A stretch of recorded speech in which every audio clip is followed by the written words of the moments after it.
Welcome to Money Conversations with KJ. KJ is a lifelong entrepreneur who's made a lot of money, lost a lot of money, and found his way back again. If you're looking for a sterile how-to, you're in the wrong place. KJ and his guests will walk you through real-life situations told by the people who live them, and they are as messy as they are inspiring. Each episode will offer lessons learned, advice on how to replicate successes and avoid pitfalls, and a new perspective to power your financial literacy. Far from a one-size-fits-all, this podcast can help you build a roadmap to your personal promised land. Milk and honey for some, whiskey and steak for others, and remind you that you're not alone on this journey. Well, hello everybody. Welcome back to the show. I'm your host, KJ. Today I have a really exciting guest. He's actually, he's family. He's my wife's cousin. He lives in a different state. I don't see him a lot. I've talked to him a few times, but he wanted to come onto the podcast and share his story. So I'm always super excited to share everybody and anybody's story. So I'm really looking forward to it because I just know a couple of tidbits of your story. So, but let me welcome Gordy Bustos to the podcast. Welcome, Gordy. How are you? Thank you. Thank you. Good. How about yourself? Doing great. Doing good. Doing great. You know, this podcast is all about money conversations and how we handle money. Well, we've done it with our journey. And just so the audience knows, are you retired right now or close to it? Because I know you're about my age. Yeah, I'm close to it. I got about 10 years to go. 10 years to go. Okay, so you've had a life pretty much, you know, a long journey with money so far. So we'll get into that. And I know you're married, and yes. You have a couple of kids that are adult kids like I have, right? A couple of girls, yes. Right, out there doing their thing, living life, and maybe we'll dive into that a little bit. But let me start off with my always usual first question with any of my guests, which is, how old were you, if you can remember? Because I don't remember, but how old were you when you remember that mom and dad sat you down and talked to you and taught you about money? I would say around the age of 7, around that age. That's 7 nice. or 8-ish. That's a great age for the parents to sit down, because I teach people that it's statistically known now and through my conversation that we subconsciously start learning about money between the ages of 5 and 7, because that's when mom and dad are giving us, you know, the dollar, the couple of dollars to go buy, you know, candy or go to the movie or something like that back in our day. And so we didn't know, and then we start to figure it out. So at 7, can you share with the audience what were some of the money lessons that mom and dad taught you at that age? I think during that time it'd be grades. They used to pay me for good grades. Oh, so you got rewarded. That's how it started. Hard work on schooling, get rewarded. How did you react to that? Because I've had a few people tell me that, right? And I think our generation, that was the norm, that you would get rewarded for good grades. Because, you know, as a parent, you always want your kid to get good grades, right? So how did you receive that? Did you work extra hard because you wanted the money, or you worked extra hard just because you wanted to learn? No, I worked extra hard because I wanted the money. Okay. And that led into other things, like mowing lawns and, you know, realizing I like that money. So your mindset at that early age was, I want money for, you fill in the blank. That would be for things that I wanted that, you know, mom and dad weren't going to buy at the store. You know how that goes. Absolutely. So very something I have to go earn it. Yeah, very typical answer that I get from a lot of folks that, yes, we did when we were younger, our generation for sure. I didn't give allowance to my kids. I just didn't believe in it, but that was just me. But my parents did it a few times. It wasn't like long term that we had an allowance. They felt like, you know, you had chores to do. They're your chores, go do them type of thing. But as you were being rewarded and receiving money, and the dollar amount isn't the important part about this. It's, you used a word a minute ago. You said it because it's the things that I wanted, right? And so at what point in time because you were making money early, so you good grades to make money, mowing lawns to make some money, to go out and get the things that you wanted, because at 7, up until you left home, you didn't need anything. It's what you wanted, right? basically, it's what you wanted. And then I was all about saving money also. So how did that start? That's I like, interesting. How old were you when you figured out, you know what, I want to save money, and that you actually were saving? well, that started with my grades. I would save that money. My parents did a joint account with me. So Okay. I had an opportunity to put money in there and then spend some money. I wasn't allowed to spend all of it. So they So monitored what you did with money. Now, it's interesting that you did that. teach me savings. Yes, Teach me savings. that, which is exactly one of the modules in the training that I offer out there, is savings, right? And I remember when I Yes. was younger and I saved because I was told to save, right? And I know now that Yes. I teach we must learn how to save for a purpose, meaning what are we saving for? Yes. What's the goal? What's the purpose of saving? Not just saving, because just saving doesn't do us any good, right? We must have a goal No. for it. So, did your parents teach you early then? Like, you're saving because, and then you fill in that blank. What is that? That would be like if I wanted like a bicycle at that age, and then or a skateboard or whatever, I would have to save for that and Okay. still have money in the bank. So, So did you recognize, or actually, let me rephrase that. When did you recognize, when you started learning those lessons so early in life? Seven's really early. Um, yeah. At what age did you recognize that builds a couple of things? I believe it builds in people. It builds character. It builds discipline. It builds goal setting. So many things can happen when our parents do that, teach that lesson for us, and help guide us along through there. At what age do you, when you look back, you're like, wow, I didn't realize it at 7 why I was doing that. I was just told, hey, you want something? You got to get good grades, go mow the lawn, whatever. I'll reward you XYZ dollars. You wanted a bike, and then you had to figure out, oh, I need 10 weeks worth of allowance, or whatever the math worked out on that. But at what age, when Yeah. you reflected, like, wow, that was a great lesson? I would say about 13 when I became a paper boy. Okay. They treated you like an independent contractor, so I'd actually manage the money, supply, the product, billings, things like that, taxes. All at 13. So that's when that started changing. That's really And when you early, start a paper boy, yeah, because I couldn't work until I was 16.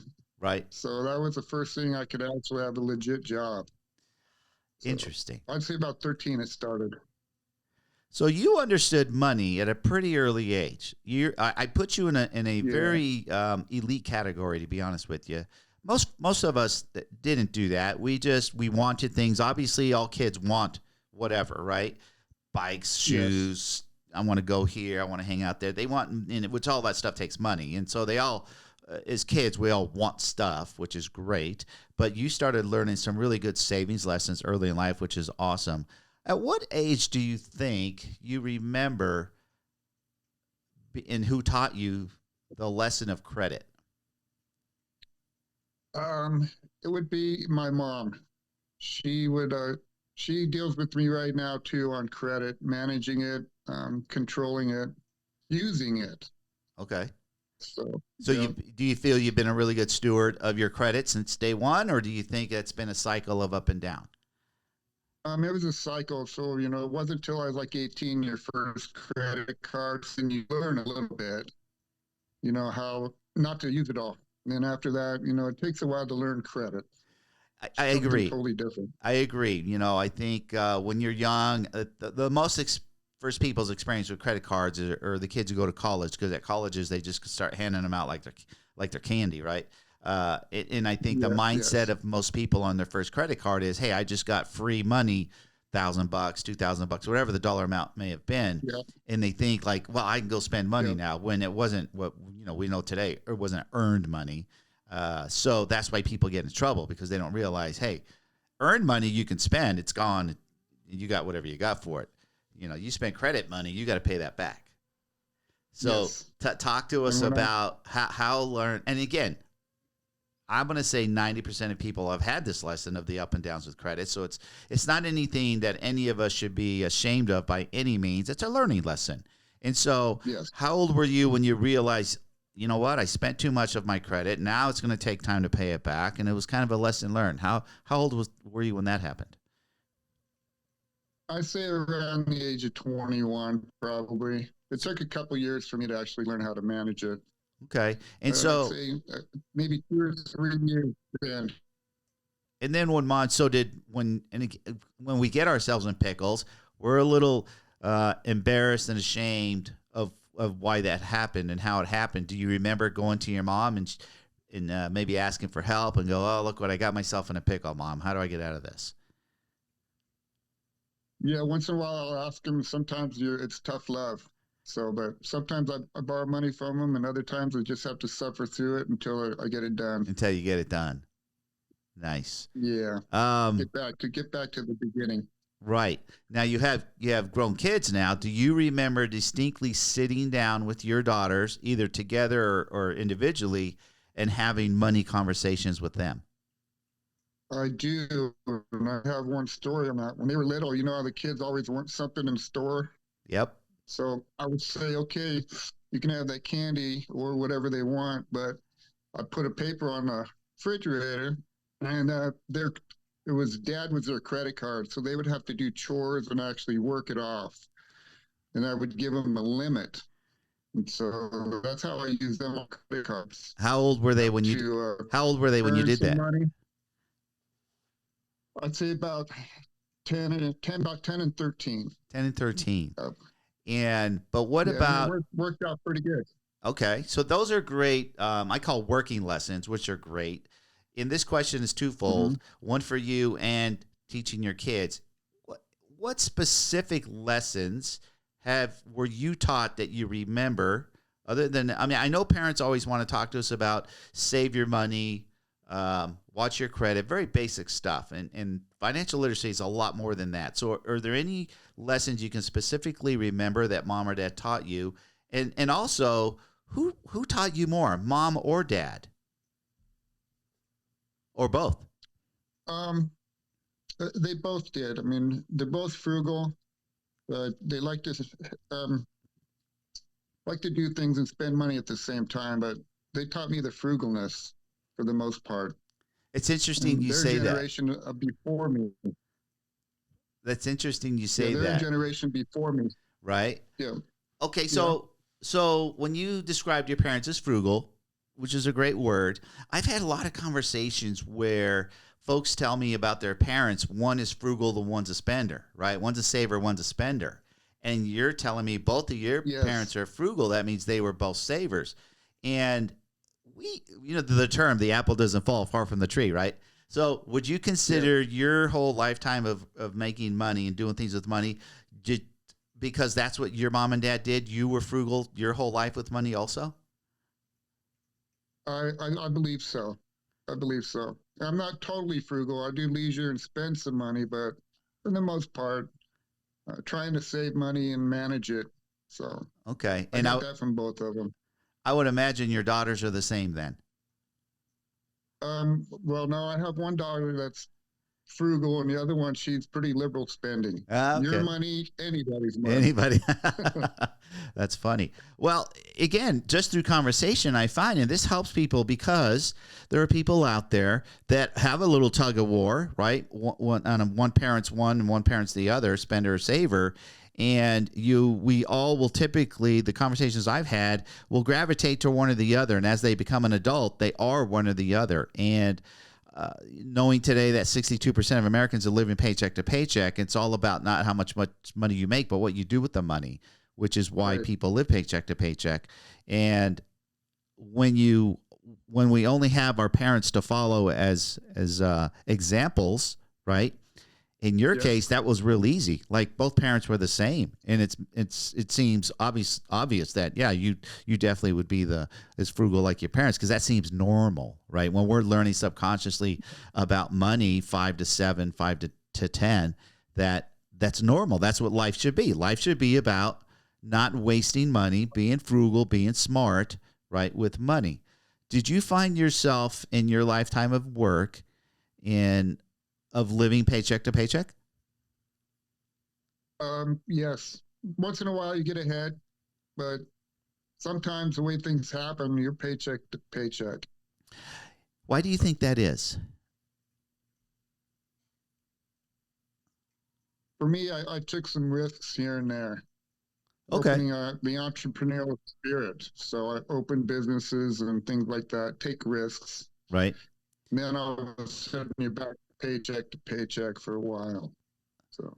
Well, kudos for you for taking a risk. I'm a lifelong entrepreneur, and yes, it is a roller coaster ride, and I've talked about this before, more so for entrepreneurs than W-2 earners, people with JOBs, right? Because it's very hard for us as entrepreneurs to budget, unlike people who have the exact same paycheck every week or every other week, whatever it may be, right? And you can stay hopefully on track versus as an entrepreneur, the money comes in waves, right? Ups and downs. And so when you're real high and then you could be real low. And as my intro says, right, I've had it, I've lost it, I've had it, I've lost it, and now I'm fine again. So how have you, besides your parents teaching you some things about money, at what age did you have or maybe haven't ever had a mentor? That I haven't? Have you or haven't you? I've always had my mom as my main mentor. Okay. She still mentors me now. Nice. Okay. Yes. Awesome. Well, that's great to have because Other than that, it's hard knocks. Well, you know, having a parent as a mentor is great because there's more than just a mentorship of learning. There's like you mentioned earlier, there could be tough love, right? As they're mentoring you, there could be tough love versus I talked to a lot of folks who say play sports, you know, from a kid all the way through, say, college or whatever. And coaches are a great resource as mentors, right? And some coaches can be pretty tough and some are not. But so you feel that you are today as a benefit, obviously, from your mom mentoring you your whole life. Yeah, I've had other mentors from projects and people I meet and discuss things with. But for the most part, it's been my mom. But I've had mentors, short-term ones here and there, I guess. Well, that's great. I mean, I highly encourage people when you had those mentors. This is one of the things I think people struggle with, and all I'm going to ask you: when someone was your mentor, was it because you asked them to mentor you, or because they offered to mentor you? They would tell me their stories, just like we're talking, give me some insight, that kind of stuff, or let me know what they're up to, and then that kind of helps out a lot. Learning helps out a lot, right? And because I encourage people, and from go ahead, from various people, learning from various people is good. I believe so. I believe so also because at every age in life, right?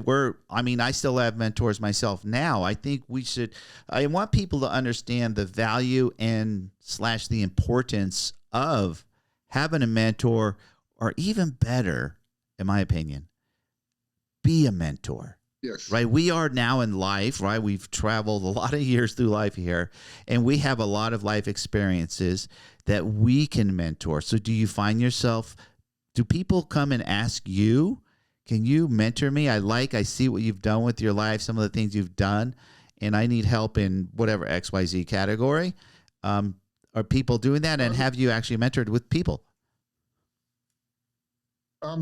Some people ask me, but mostly I mentor my daughters as they're grown adults.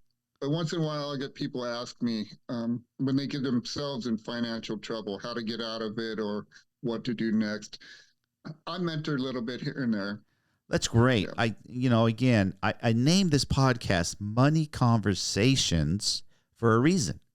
Yes. Because you tell me, I find for myself and for a lot of the folks, the people that I talk with, our generation there's two conversations that were a little bit, I'd like to say, taboo, that people didn't like talking about, which was money and sex, because it made people uncomfortable. Absolutely. Right? So on a comfort level of talking about money, even from the early age through now, how comfortable were you or are you talking about money with other people? I'm pretty comfortable with it because, I have a lot to talk about. the older I get, I have more experiences. So if all I can help is through experience, that's good. Well, I mean, obviously having your mom as your mentor, I'm sure because she's your mom, you've had just tons and tons of conversations with her about it versus, I mean, that puts you so far ahead of the game than the average because most people are fearful of talking about money. I think so. Most people. Do you find your kids come to you easily to talk about money, or do they come to you a little apprehensively about talking about money? Because usually when people want to talk about money, it's because maybe they're in a pickle. They're pretty easy to talk to me, and they usually are in a pickle. And I try to help them out on how to get out of it or how to move on or get ahead. That kind of stuff. So they don't have a problem. They don't have a problem. Yeah, I just truly believe that if we all, as humans, again, my podcast is listened to all over the world, that the more we can share stories about money with each other, the more we're going to learn, the better we're going to do with money, right? Because I agree. Again, living paycheck to paycheck has nothing to do with how much money you make. It's what you do with your money is why you live paycheck to paycheck. And 62% of Americans is a lot of people, right? Let me ask you, how important are making goals to you? And do you remember when you really took goal setting serious? I'm goal oriented. When I want something, I'll actually write it down and try and stick to it. I'm a kind of I need to see it on black and white paper and write it down. And that's kind of where I'm at. I'm goal oriented. So, yeah. I love that answer. My follow-up was, do you write them down? And you just told me you did, because I do. My regular listeners know, because I teach this story that Harvard did a study back in 1979 of its graduating class about goals and asked them, how many of you have them? How many of you write them down? And of that graduating class of 79, only 3% of the class had clear written goals. And only 14% of the class had no goals at all yet. They were like, well, I'm in school, I don't have goals yet. Right. And then they followed up with them 10 years later and they found out, the study showed that the 3% who had clear written goals written down earned 10 times more money. So it shows us the value of actually writing the goals down. So when you just shared with me, like, no, I have to write them down. I have to see them in black and white. Such a powerful statement. Yep. Is that a great lesson or a lesson that you taught your girls? And did you teach them that early? And do they do it today? Because not everybody does it. They do that, and they still do it today. So that's one good thing that they've taken away from it. Right. I like to say. I do the same with. Go ahead. I do the same with my bills and finances. I have to write it down, and so I can look and see with my own eyes versus computer. Oh, okay. I like to equate goals. Goals are a roadmap to our future, right? And if we don't write them down, we don't know where we're going. So by writing them down, that's why the benefit in that study showed they earned 10 times more money because they knew where they were going. Right. And so, but it's hard. Yeah, and I can reflect back and it is. But each time, you look at that paper and you can check off a goal you met or how close you're getting to the goal. So that's what I like about it. So brings up a great question. So when you have a goal, whatever the goal is, and you're 50% of the way there, do you celebrate? I celebrate when I'm done with that goal. Okay. Maybe I should, but I celebrate when I'm done, and then I'm good. I'm happy. Goals sometimes, again, we all have short, midterm, and long-term goals. I like to teach people to celebrate even the small wins. So as an example, people who want to save, let's say, to buy a house and they need $10,000. Well, it could take some people a few years to save $10,000. But I say, listen, every time you put some milestones there for you. Hey, I hit $1,000, right? Have a little celebration. I'm not saying going out and spend a lot of money, celebrate, but celebrate. You could a celebration could be as much as if your daughters were in that example and they came to you and say, "Hey, Dad, guess what? I just got my goal is 10,000 to buy a house. I just hit 1,000. I'm celebrating. I'm sharing it with you." That's a celebration, right? It's a celebration. That is a celebration because we want to. We need to feel like we need to reward ourselves at some level that what we're doing is the right thing and we're reaching our goal. Because oftentimes, if you don't reach your goal, you really kind of beat yourself up about it, right? Like, what have you found? Yes. And I don't think that anybody's reached every goal we ever put out because goals change anyway. But what has happened to you in your lifetime when there's a certain goal you wanted to reach, but you didn't reach it? How did that affect you? I mean, it is disappointing sometimes, but you can change your goal level. Or the end goal. You can always change that too. So, right, that's kind of what I do. If I can't achieve it, I'll just change the end of it where it's at. So. We can change the goal line, so to speak. Right? It's our goal. It's what we want, Absolutely. and we Yep. change. We change as people. It's okay to change. So I just like people to understand that. Yes, set your goals, celebrate the little wins towards reaching the goal, but don't beat yourself up if for some reason that goal changes and you need to adjust. Yep. As long as the And goal that's is, what I do. yeah, as long as the goal is moving forward, I think we're all going to be okay. Yep, I agree. So you told me in the beginning you're about 10 more years to retirement. At what age did you start thinking about retirement? I'd say probably around 40. I thought about it in my 20s and didn't do nothing about it because life gets in the way. And then once I hit about 40, I'm starting to think more about it.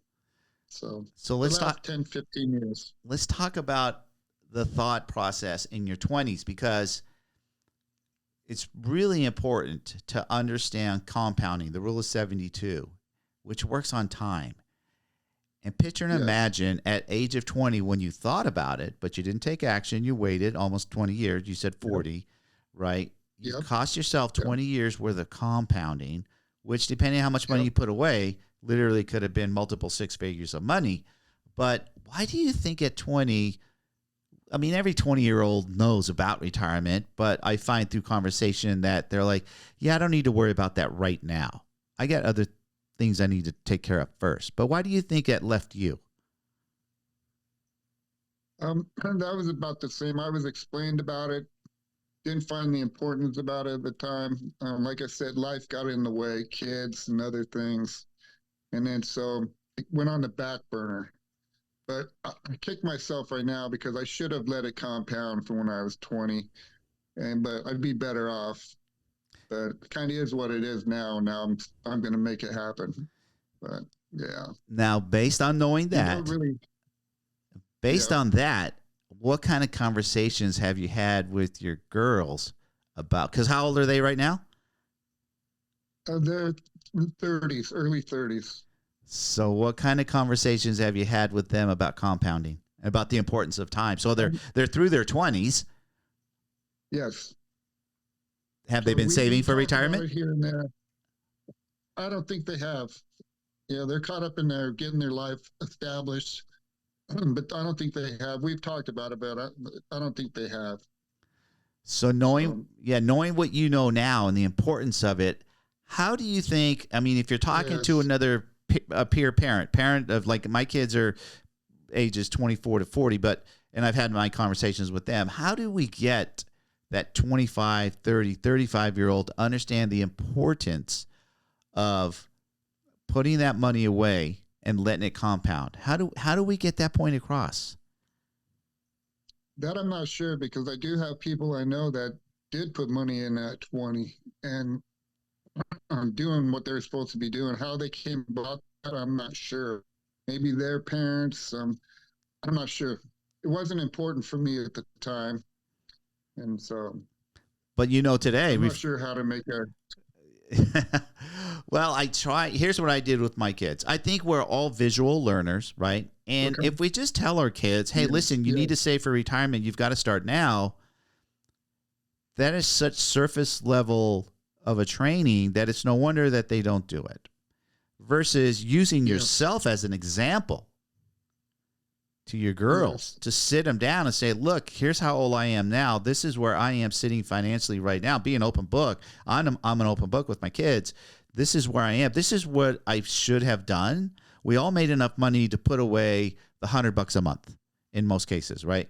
And $100 a month compounding from age 20, early 20s or whatever, until we're the age we are today, we literally have 7 figures of money, right? And so I think teaching the lesson in a detailed manner to get them to understand, listen, we're only on this planet a finite amount of time. And at the age you and I are now, we're in the fourth quarter, right? And we're like, so we don't have the luxury of compounding because those years have passed. But we got to teach our kids, you have the time. Don't waste the time. That extra trip, that extra pair of shoes, that extra, night out every weekend is not worth your future, right? And pencil it out in numbers and get them to understand. And I know now I have 4 kids. 2 of them do it, 2 of them don't, right? Follow the lead, so to speak. And my 40-year-old now is recognizing it. Crap. I should have been put in that way and start small. My lessons when I teach them, I said, guys, this is more about a habit than it is anything else. And it doesn't matter to me if you only start every paycheck saving $5, right? Every paycheck, 5, because if you're living paycheck to paycheck, because even people live paycheck to paycheck, it's not that you don't have no money, it's just what you're doing with it. So, Warren Buffett teaches us we have to learn how to pay ourselves first. And paying ourselves first means putting that money away before you pay any kind of commitment, any type of bill. And so I always teach my students that, hey, it's a habit more than anything. Start with 5 goes to 10 goes to 20 to 40, and let it keep growing until, depending on how old you are, how much money you really need to put away on a monthly basis. But creating that habit, and if your girls haven't learned yet and watched their accounts grow by not doing anything, by letting compounding take effect, I remember when my youngest got really excited about it. She goes, Dad, look at my account. It grew. I didn't do anything. It's, it's $40 more money or whatever. It wasn't even a lot of money, but she just saw that and it excited her. And that's why she's an avid saver in her. She opened up her retirement account, her Roth IRA at 18 years old. So she knows and she gets it, right? But I think it's about teaching these lessons to the youth, even your 30-year-old children. And I always call everybody kid. My oldest kid's 40, so anybody under 40 to me is a kid because that's how old my kids are, right? So I always say, listen, these are things that, there's wants and needs. I have a lesson on wants versus needs, and you want to go, next weekend to the beach or whatever, but you need to put that $200 away this month. You need to go put that away. I want you, when you're my age, to be sitting very comfortable with cash, right? Let's talk to the people about what do you believe? Let me preface this real quick.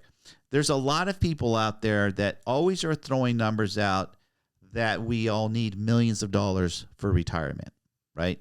Lots of money, millions. I'm not a believer in that because I have a number where I feel that if someone has, you can enjoy life, you can be comfortable. And I also teach that this is not a one-size-fits-all. We all want what we call retirement is different for everybody. But what is retirement? When you said you had 10 more years to go, what does retirement actually mean for you? For me, it's to own a property house and pretty much be debt-free at that point. That way I can live minimal. So it's kind of where I'm at. Okay. I don't need $1 million. No.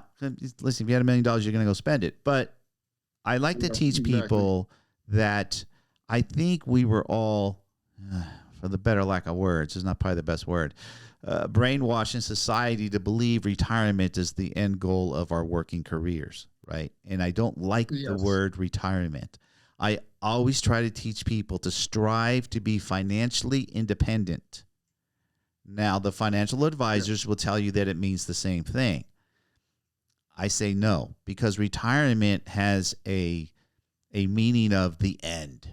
It's over kind of a thing, right? Yeah. Where it's no. If we strive at whatever age to reach financial independence, which means our money makes enough money to support our lifestyle, whatever that number is. Right. This is a math equation. Yes. And we're all different. Yes. You just described that you're ready to have your paid-for house and live a minimalist life, which means not going to take a lot of money on a monthly basis for you to be comfortable and happy in life, right?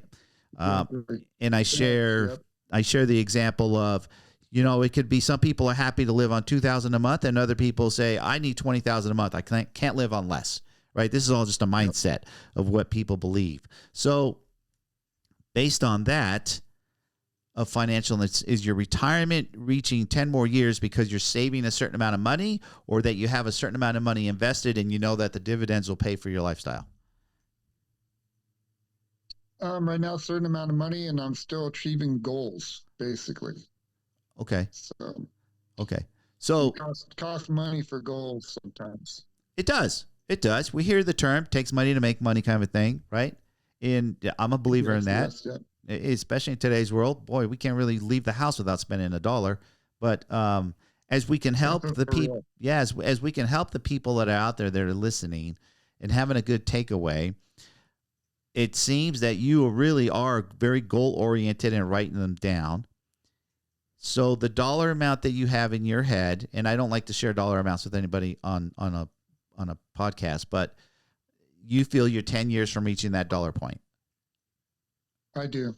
Okay. I do. So that's a goal. Yep. So for a lot of you guys listening out there, right now, that dollar amount is not an age, right? If you would have reached that dollar amount, if you could reach that dollar amount at an earlier age, you think you might have retired at that point in time? Possibly. If I meet my goals like that, and if they're in 8 years, that'd be fine by me. But if they're 12 years, that's fine too, as long as I meet the goals. So. Okay, so you're on track though. See, so the big takeaway here is that you have goals and you have a timeline. You'd be surprised how many people don't even have a timeline. And that's why they're living paycheck to paycheck, because they don't know where their end is, right? And we all have a different end.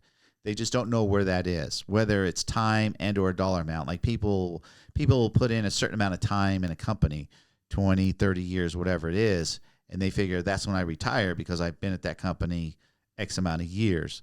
But that's not retirement. You may get a check, but in today's world, typically, then there's not very many companies out there that are giving pensions. That's almost a thing of the past. There's just a handful of them left out there.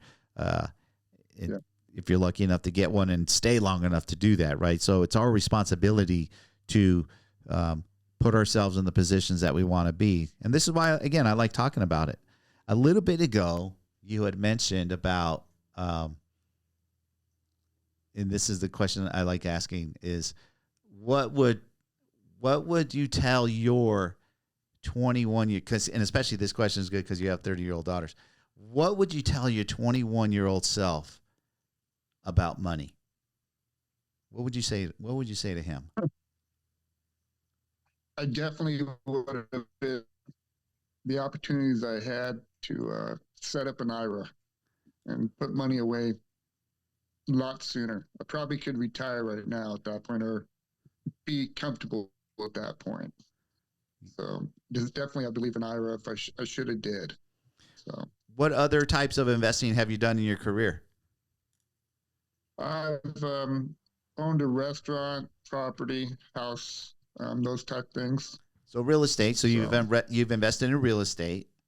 How much are you invested in? What about, are you invested in the stock market? That I'm not. Just to retirement plans. That's it. So do you have, or have you hired a financial advisor? I have not yet. So a lot of people ask me, when should I hire a financial advisor? That seems to be the big question, right? And Yes. so I'm not a financial advisor. I'm a financial coach. And they're two different people. I do not give financial advice. I'm not licensed to do that. It's illegal for me to do that. I like to say I teach people. Financial coach teaches you the rules of the game that we're playing, because we're thrusted in this game the minute we start making money. So what's your reason or why you haven't, or do you think you will hire a financial advisor? I will get a financial advisor here pretty soon, I imagine. And as for investing, it's a gamble in some sense. So I'm kind of nervous about somebody else having my money and using it. So I'm kind of nervous about it. Maybe a financial advisor can help me out with that thought process. I love that answer. I love that answer, guys, on so many different levels, because most people are scared to talk to financial advisors. Most people, like you just said, have fear of loss is what it is. I've worked so hard for my money, and I have this whatever nest egg number that it is, and I don't want to lose it. And especially at your age, like, because I don't have another 30 years to put this money away. And so it's very nerve-wracking. I get it. I 100% understand. Understand, though, I just put out a video on my YouTube channel a couple of weeks ago that talked about that. Financial advisor, financial coach. Which one? Which one should I get, right? At the end of the day, we should have both, because we need to understand when we should go talk to a financial advisor, and we should understand how to find the right financial advisor, right? A financial advisor, someone who makes a living, putting other people's money to work, right? They get a piece of it. So it's important to understand how to do that. And I have that in my lessons of how to do that, how to find the right financial advisor. There's so many of them out there. And we see the commercials there's plenty of commercials about different companies out there that can help us on that level. I want you and everybody else listening to understand that, like Warren Buffett says, if we don't learn how to make money while we sleep, we will work until we die. So it's just this vitally importance of understanding your money has to work. Your money cannot sit under your mattress in a regular savings account that doesn't pay anything. You're losing money if your money's not working. The whole goal of making money, and this is my mantra within my training program, is we must learn how to make money.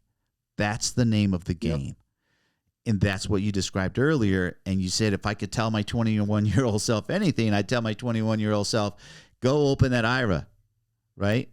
Because that opening that IRA, compounding takes effect.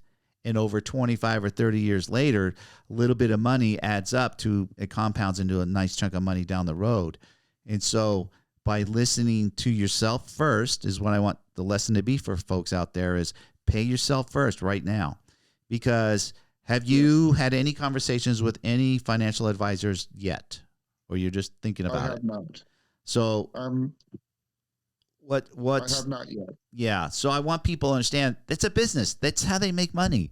And I know plenty of financial advisors. And I can share and I did a lesson on this, that they won't even talk to you unless you have minimum 50K, but usually 6 figures, because they don't make no money, right? They're working on 1.5%. If you went to them with $10,000, they're not going to put your 10. Even if they took your 10, they're not making any money. They're not going to help you very much. You're better off investing in a financial coach, truly understanding the rules of the game, and all of your options of where we can go park money, put money to make money. So I encourage you to do some homework. You want yourself a fiduciary. Okay. A fiduciary financial advisor means they are obligated to put your interest before theirs. Now understand, fiduciary financial advisors is like 1 in 20 are fiduciary. There's not that many of them out there that will that have to do that by law, that they're registered as a fiduciary, meaning, hey, you're my interest before yours. You can't make more money than me, because most of them are the opposite. 60 Minutes did a great piece on this a few years back about financial advisors and how much money they make, such as they used the example of the 401k, right? Many people believe their 401k is their financial retirement nest egg. I have a 401k. I'll be able to retire from it. And the reality is very few people can retire from a 401k. But understand that the 401k was never intended to be your sole retirement vehicle. It was just one leg of a three-legged stool, right? We should financially prepared correctly. There's three legs to the stool.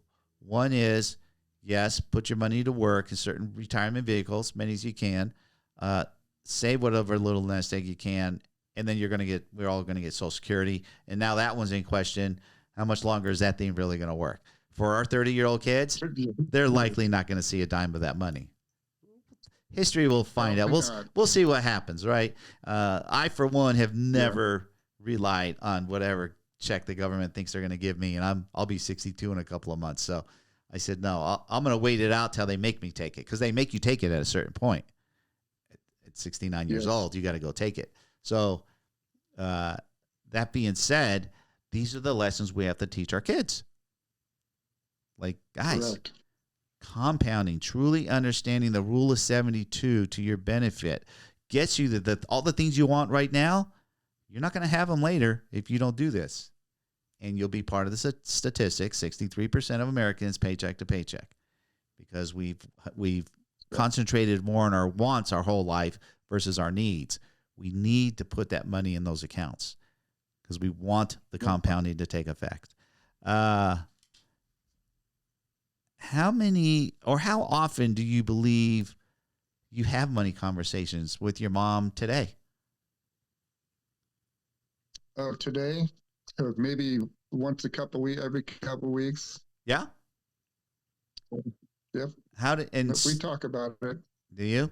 And what about your girls? How often do you talk? How often do you talk with them? Probably maybe once a month, every couple months. I'll be talking more with them. Yeah. Are they receptive, or how are they?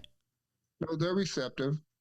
They are. And we can talk about my finances, their finance. We're pretty open. We're pretty open.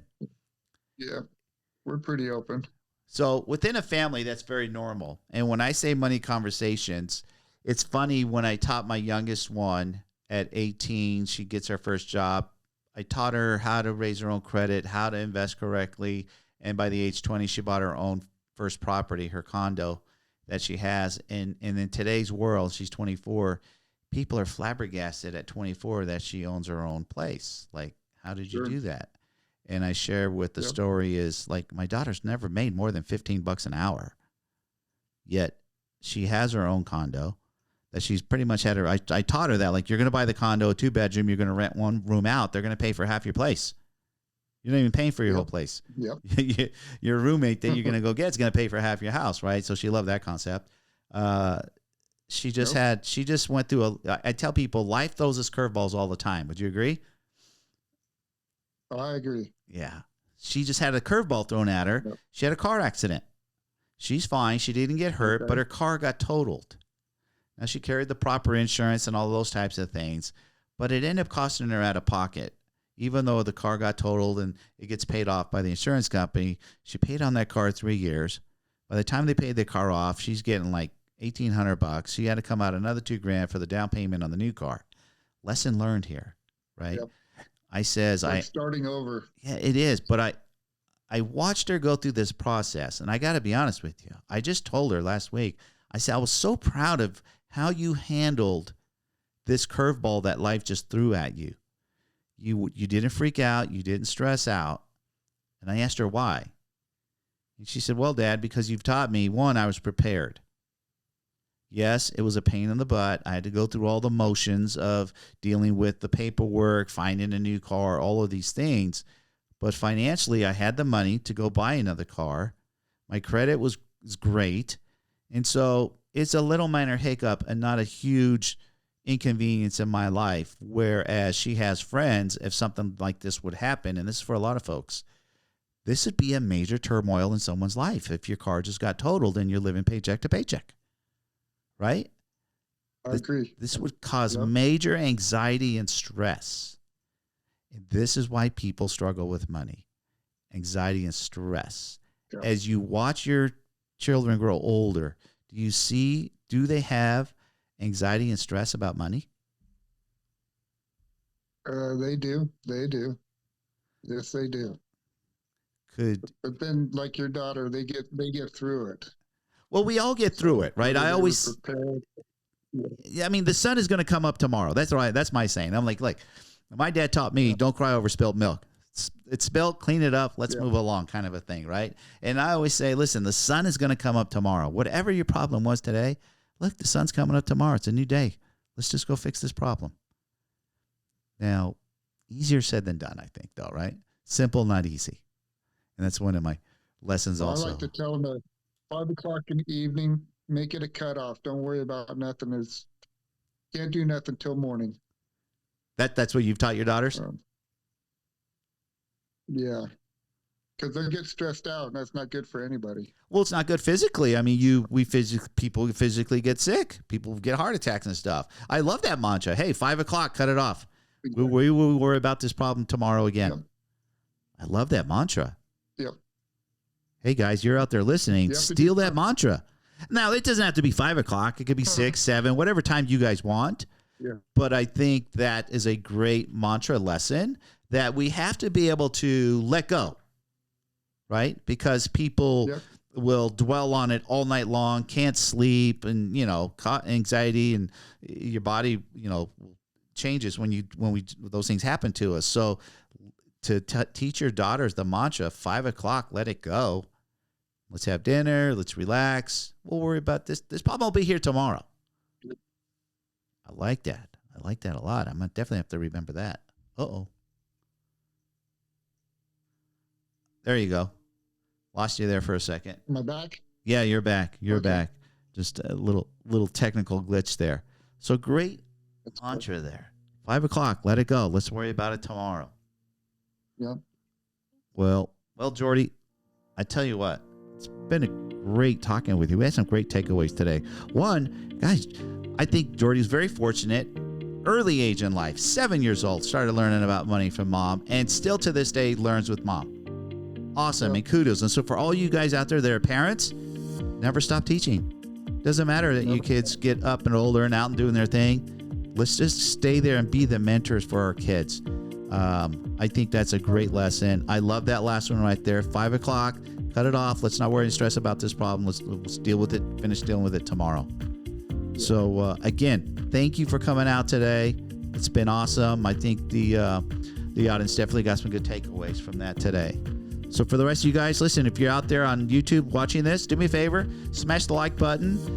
If you haven't subscribed, do that please now. And the rest of you on the podcast platforms, subscribe to my channel. We have new guests out on a regular basis. So until then, we'll see you guys on the next one. Hey everybody, hope you enjoyed that episode.